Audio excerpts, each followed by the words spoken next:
Our programs offer many languages. Please visit suprememastertv.com/schedule. Nature Houses, Living Gently on Earth, Part 1 of 2. Continue watching to find out more. Go ahead, make war, then win yourself a straight to a hell lotto to keep forever. Respectful viewers, while traveling in northern Poland, it's likely that you'll encounter the Kashubians, who are thought to have lived in the region since the 7th century AD. You can greet them by saying Witajcie, which means hello in the Kashubian language. I'm Lysander. The pure-hearted Kashubian people wish for peace in everyone's existence, starting with our dining tables. Thank you for choosing life and kindness. Welcome to our show, Nature Houses, Living Gently on Earth, Part 1 of 2. Since the dawn of history, human beings have been building shelters to live in. From primitive caves to apartments in towering skyscrapers, the technological progress in human housing has been incredible. Many earlier dwellings were not only made of natural materials, but also blended in with the environment. Depending on where people lived, houses took on different shapes and styles. More and more people are becoming wary of living in crowded, concrete-laden cities and are moving to more natural environments for the benefit of their mental and physical well-being. Nature houses are once again becoming popular, but have recently evolved to have more modern, innovative twists. In our two-part series, we'll travel around the world to see how some of these housing structures encourage their inhabitants to embrace nature. Traditional treehouse. There is no clear record of when the first treehouse was built, but it's thought that in their most primitive form they consisted of platforms built into trees.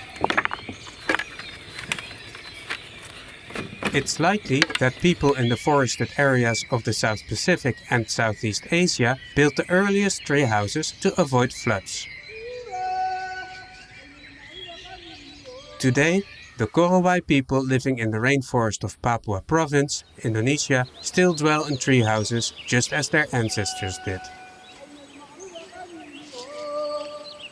These dwellings are mostly built in banyan or one-bomb trees, approximately 8 to 12 meters above the ground.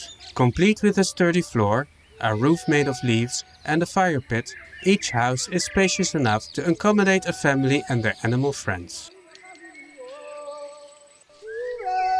As with more modern buildings, residents are prepared for emergencies such as fires. Living high above the ground in a jungle has many other advantages as well, such as avoiding floods and mosquitoes. It only takes a couple of days for the Korowai people to build a house that can accommodate 3 to 5 people. These houses are probably among the world's most eco-friendly homes. In the West, people have also built tree houses, but mostly for purposes other than daily living. It's believed that in the Middle Ages in Italy, the monks of the Order of Friars Minor, founded by Saint Francis of Assisi, used to meditate in tree rooms. A tree house, located on the Pitchford estate in England, dates back to 1692. The house was built in a lime tree in the cottage style similar to that of nearby Pitchford Hall. Due to its age, the tree house is currently supported by metal beams. The estate has been visited by England's royal families over the centuries. During the 19th and early 20th centuries, Les Guinguettes de Robinson, a small district in southwestern Paris, was a bustling area lined with treehouse businesses and places for entertainment. The first treehouse in the district, called the Grand Robinson, was built in a chestnut tree by a shopkeeper, and nearby shops soon followed suit. The town offered a nice summer getaway for Parisian families for more than a century. The area is now a Parisian suburb named Le Plessis-Robinson, reminiscent of its past. Whether it's in the Amazon jungle or in a lavish English estate, two basic principles need to be followed in building a treehouse. First, the structure must sit in a tree strong enough to support a building along with the people inside. And second, the tree must have branches spreading out far enough to have a flat floor attached to it. Then, walls made of light materials, a structure made of poles to support the rafters, and a truss for the roof may be added. Finally, a ladder is needed so that people can climb up and down to enter and exit the house. Animals experience worry, and there is no distinction between the worry of a human to the worry of an animal for its children, because the love of a mother towards the children from her womb is not dependent upon intelligence or speech. Rather, it is a function of the consciousness that is found in animals and human beings. Rabbi Nachmanides, vegetarian. Knowledgeable viewers, let's now pause for a moment to hear a brief message. We'll return shortly. Please stay tuned to Supreme Master Television.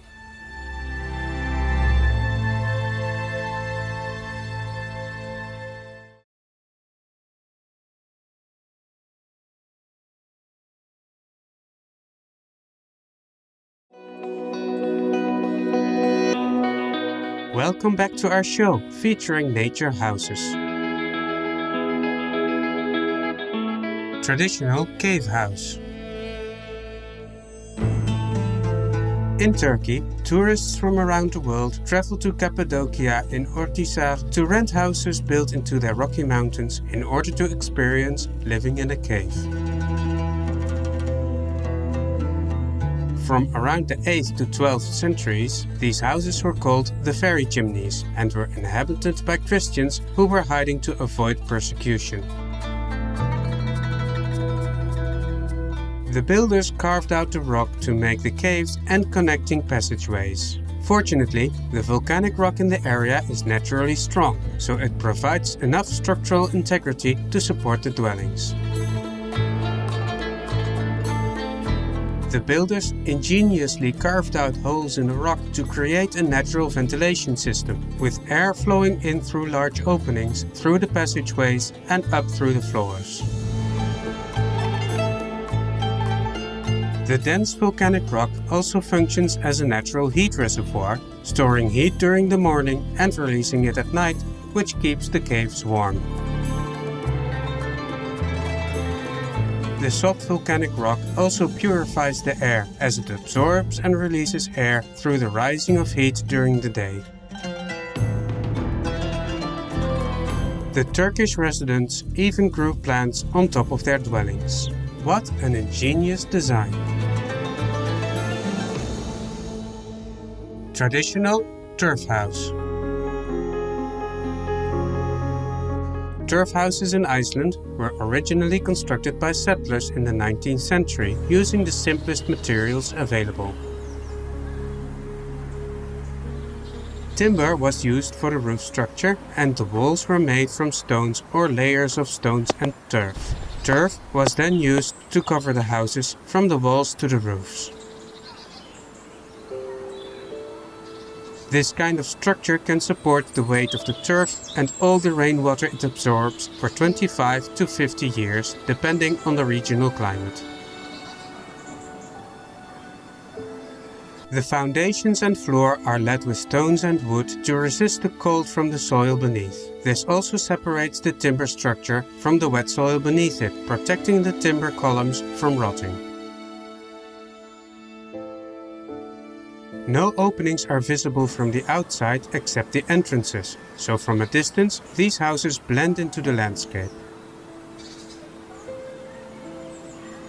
Like the rock used for the fairy chimneys, the thick turf covering the walls and roof acts as a natural heat reservoir, protecting residents from the heat during the day and the cold at night, and also purifying the air inside. Surrounded by earth, the dwellers can rest peacefully in their natural environment and let nature take care of the rest. Traditional snow house. Another type of nature house in a different part of the earth with even a harsher weather is the igloo, a snow dwelling built by the Inuit, the indigenous people living in the Arctic and subarctic regions of Greenland, Canada and Alaska. The Inuits' ancestors lived in this extremely cold climate for thousands of years and developed the knowledge and skills needed to use natural materials common in the surrounding area to build safe, comfortable houses. Because hot air naturally rises, the igloo is built of snow bricks in a dome shape, causing air to move around and warm the interior before it leaves through the opening at the top. Meanwhile, the heat melts the inner surface of the igloo, making the snow bricks stick together more firmly, thus increasing the structure's strength. In constructing their igloos, the Inuit knew how to choose the right type of snow, which had to consist of 95% trapped air, making it soft and light, but also strong enough to support the structure made of stacked blocks. The Inuit cut blocks of snow from the ground and then assembled them into a dome over the empty space left on the ground. The size of the blocks decreased as the height increased in order to make the structure as strong as possible. After the dome was finished, the small entrance was covered by another snow dome to minimize the amount of heat that escaped. Due to the strength of the dome's structure and the way in which the snow blocks were assembled to create them, igloos could even withstand strong winds. The dwellers would quickly warm up the inside of their igloo with a fire and then sleep on the side of the structure with the higher roof. From learning about traditional tree houses, cave houses, turf houses, and snow houses, we can better appreciate the wisdom and benefits of living close to nature. No to vegan, maybe brain malfunction. Insightful viewers, thank you for your company today during our program Nature Houses Living Gently on Earth Part 1 of 2. Please join us again next Wednesday, September 14th for Part 2. Up next is the Shining World Award recipients for selfless acts of kindness, Part 1 of 2, right after noteworthy news. May you forever thrive in the infinite love of heaven. Our programs offer many languages. Please visit suprememastertv.com/schedule and suprememastertv.com/CTAW. Nos programmes offrent plusieurs langues. Veuillez visiter suprememastertv.com/schedule y suprememastertv.com/CTAW. Nuestros programas ofrecen varios idiomas. Visiten suprememastertv.com/schedule y suprememastertv.com/CTAW. Наши программы предлагают много языков. Пожалуйста, посмотрите suprememastertv.com/schedule и suprememastertv.com/CTAW.